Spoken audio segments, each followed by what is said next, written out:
Good morning, students. Our next method is matrix inversion method to solve the given equations, non-homogeneous equations.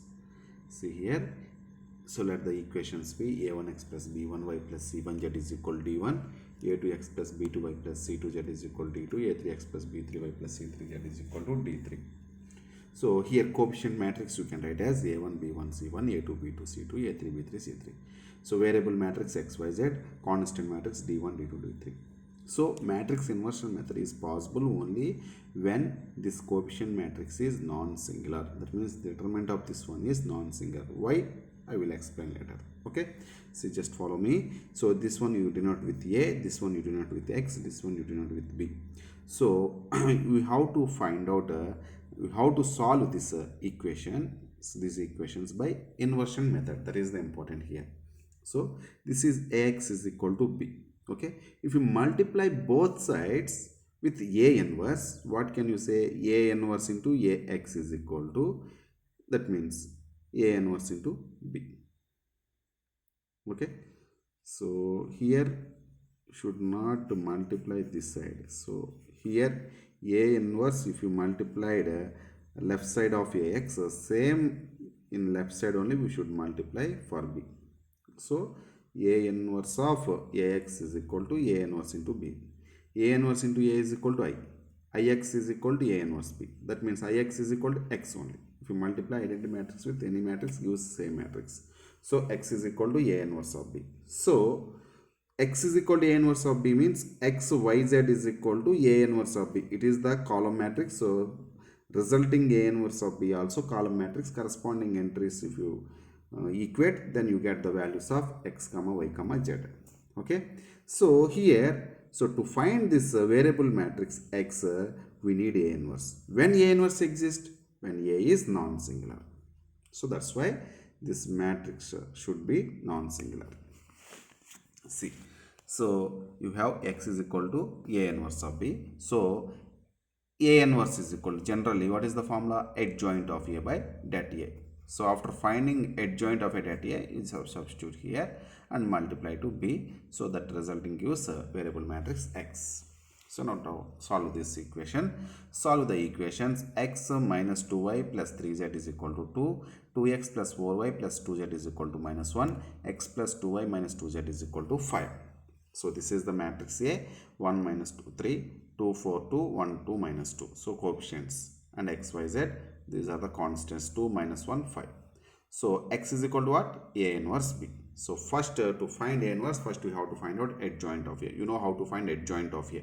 So start from second row, 4, 2, 2, 4, and third row 2, minus 2, 1, 2, like this. Next minus 2, 3, 1, minus 2, next same 2, 4, 2, 2, 4, last two. So cross multiplications. So all these cross multiplications gives this matrix. Transposition of this matrix is nothing but adjoint of A. So go for adjoint of A. This is adjoint of A. Now det A you find out. Actually before only we should find determinant of A, because if determinant of A is equal to 0, then by using matrix inversion method we cannot solve this one. Okay, so det A is equal to, so here if you expand this one, 1 into, leave the row and column, 4 to 4 into minus 2, minus 8, minus 4. So total we have minus 12. Next minus of minus 2, plus 2 into, leave the row and column, 2 into minus 2, minus 4, minus 2, minus 6, minus 6 into 2. So this one, and plus 3 into 2 2s are 4, minus 4, that is 0. So we have minus 12 minus 2, that is equal to minus 24. So not equal to 0. So by using matrix inversion method, we can solve the given equations. Now x is equal to a inverse of b. So a inverse is equal to 1 by det a into adjoint of a into x. So don't multiply minus 1 by 24 inside. First you multiply these two matrices. The resulting matrix you just multiply 1 by minus 24. Okay, so this matrix multiplication, you know, this one into this one plus this one into this one plus this one into this one, that gives only one entry. So there are no more columns, so you never get no more entries in the first row. Same second row to column, this one, third row to column, this one. So minus 1 by 24, first simplify, and after that minus 1 by 24 multiply to every entry. So x means xyz. Xyz is equal to minus 1 by 24 into that simplification gives minus 106, 37, 44. So this minus 1 by 24 multiplied to this minus 106. So we get a 53 by 12. Next minus 37 by 24. So not getting cancelled. And minus 44 by 24. That gives minus 11 by 6. These are the solutions. Actually, these are not useful to objective mode. So objective, you know how to solve. Yes, how to solve? So by substituting, verification method is the best way. Okay, this is the second question. You try this one. So now come to the point. Yesterday class we discussed about consistent and inconsistent based on adjoint of A. Actually, for adjoint of A, so if you want to solve this one, we have to use adjoint of A. That means A inverse is equal to adjoint of A by det A. So x is nothing but adjoint of A by det A into B. So if det A is equal to 0 and det A is not equal to 0, there are three possibilities. Once you go back. So this is the way here. See here. So first one is unique solution means det A is not equal to 0. Either any method. So det A is not equal to 0, then rank of A is equal to rank of AB is equal to 3, and given system has unique solution and consistent. So through cross multi, that means Cramer's method or matrix inversion method, det A is not equal to 0, you get only unique solution. If det A is equal to 0, there are two possibilities. If that means det A is in the sense we are denotion with delta. If delta is equal to 0, delta 1 is equal to delta 2 is equal to delta 3 is equal to 0, or delta is equal to 0 and adjoint of A into B is equal to 0. That means if adjoint of A into B, that means if actually what is that x is equal to A inverse of B, that is nothing but 1 by det A into adjoint of A into B. So if det A is equal to 0 and adjoint of A into B also, this matrix multiplication also becomes to 0 matrix, then it has infinitely many solutions. Just remember, if det A is equal to 0 and adjoint of A into B is not equal to 0, it has no solution. So that is the concept here. Okay, so third one, if delta is equal to 0, at least one of delta 1, delta 2, delta 3 are non-zeros, or delta is equal to 0 and the adjoint of A into B is not equal to 0, or rank of A is not equal to rank of AB, then system is inconsistent and have no solution. So this is the concept. So these are useful to say the given equations are consistent or inconsistent. To solve the equations, verification method is the best method. So don't use Cramer's method or matrix inversion method, or one more method we have, that is Gauss-Jordan method. But this method I won't now I am not explaining because it is not useful to objective. Actually this is useful to IP exam. So offline, when you get the offline, I will explain. Okay, because it takes more time to simplification. So in online it takes more time. So that's why don't waste our time. So when you come to offline, so we'll explain. Okay, this is only for IP, not for objective. So okay, don't bother about this method, Gauss-Jordan method. Just remember this is also one of the method we have. Okay, next one. So Gauss-Jordan we are not discussing. So now go to the next system of homogeneous equations. So a1x plus b1y plus c1z is equal to 0, a2x plus b2y plus c2z is equal to 0, a3x plus b3y plus c3z is equal to 0. So these are homogeneous equations. Each term degree is 1 only. So all degrees of all terms are equal, then those equations are called homogeneous equation. This is system of homogeneous equations means all these three equations are in the same variables x comma y comma z. Okay, so now the above system is always consistent. Why? Because it is there is no constant term. If the equation doesn't have constant term, that is always passing through origin. Here three equations also passing through origin only, because of all these three never have constant terms. So that means these are always consistent, because 0, that means origin is one of the solution for all these three.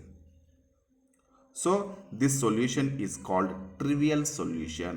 This is always happens. When always happens means that is called trivial. So this is trivial solution. In other ways, so they may be coincident lines. So three lines, that means infinitely many solutions. So whenever homogeneous equations, if you see, all always these are consistent, but in this consistent they may have unique solution or infinitely many solution. In infinitely many solution, this origin also one of the solution. This origin is called trivial solution. Except origin, remaining solutions are called non-trivial solutions. Okay, non-trivial solutions, just to remember. Okay, if delta a is not equal to 0, if delta a is not equal to 0 means the rank here only we just understand coefficient matrix only, so we don't have constant matrix.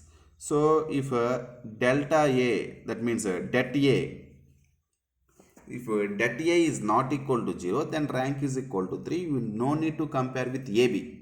So here you never get a AB matrix. Augmented matrix not there because there is no constants. So A or AB both are same. So if det A is not equal to 0, then rank is equal to, that means rank is equal to 3. If rank is equal to 3, it has unique solution. If the above system has unique solution, that is 0 solution or trivial solution, that is nothing but. If det A is equal to 0, if and only if above system has infinitely many solutions. Because of det A is equal to 0, the rank is not equal to 3, that is less than 3. Okay, so above system has infinite number of solutions, that is non-zero solution or non-trivial solution. You just understand one thing here, whenever for the homogeneous equations, so no need to go echelon form to say, because it is always consistent, but it has either unique solution or infinitely many solutions. So to decide it has unique solution or infinitely many solutions, just you go for submatrix method. That means this coefficient matrix determinant is not equal to 0, it has unique solution. If that means the determinant of coefficient matrix is equal to 0, it has infinitely many solutions. Just you decide. Otherwise you can go for echelon form, but it takes more time, echelon form, compared to this determinant method. Okay, so maximum try to go for homogeneous equations for directly delta a, delta a is equal to 0 or not equal to 0. First you decide. Okay, so first question based on this one, the system of equations x minus y plus z is equal to 0, x plus 2y minus z is equal to 0, 2x plus y plus 3z is equal to 0 has unique solution or infinitely many solution. That means trivial solution or non-trivial solution. Anywhere, the questioning is different. Actually, you understand us. Questioning is different, but procedure is same. So first you go for coefficient matrix A. 1 minus 1 1, 1 2 minus 1 2 1 3. You write here. Directly you find out the determinant. So this determinant becomes to 9. So this is not equal to 0. So it has a trivial solution. That means unique solution. Okay. If you want to find out those solutions, so whenever objective method, so you know how to substitute verification method. Okay, next question. The system of equation x plus ay is equal to 0, az plus y is equal to 0, x plus z is equal to 0 has infinite number of solutions, then the value of a. Here coefficient of y is unknown, coefficient z is unknown, coefficient of x is unknown, but all these are equal to a. So it has infinitely many solutions. It has infinitely many solutions means coefficient matrix determinant is equal to 0. Just you take directly 1a 0 0 1a 0 1 is equal to 0. This means, so expand this determinant 1 minus a into minus a square along with the first row. So that becomes to 0. So 1 plus a cube is equal to 0. Okay, a cube is equal to minus 1. Therefore a cube is equal to minus 1 whole cube. Therefore a is equal to minus 1. Next one. The system of equations lambda x plus y plus z is equal to 0, minus x plus lambda y plus z is equal to 0, minus x minus y plus lambda z is equal to 0 has non-zero solutions, then the value of lambda. Has non-zero solution means, you just understand non-zero solutions means non-trivial solutions. That means determinant is equal to 0, coefficient matrix determinant. Directly export. Okay, we expand this one. You know how to expand this determinant. So this determinant expansion becomes to 0 here. Okay, so this is nothing but if you simplify, so you have lambda q plus 3 lambda is equal to 0, take lambda common, lambda square plus 3 is equal to 0, therefore lambda is equal to 0 or lambda square plus 3 is equal to 0. That means lambda square is equal to minus 3. But you understand, square of any number never be negative, so it is not a real number. Okay, therefore lambda is equal to root over minus 3 or lambda is equal to 0. This is not a real number. What are the real values of lambda? If he is asking, only the answer is 0. All the values of lambda are nothing but minus root over minus 3 comma 0. So this is the difference between the questions. Okay, remaining problems we will discuss in next video.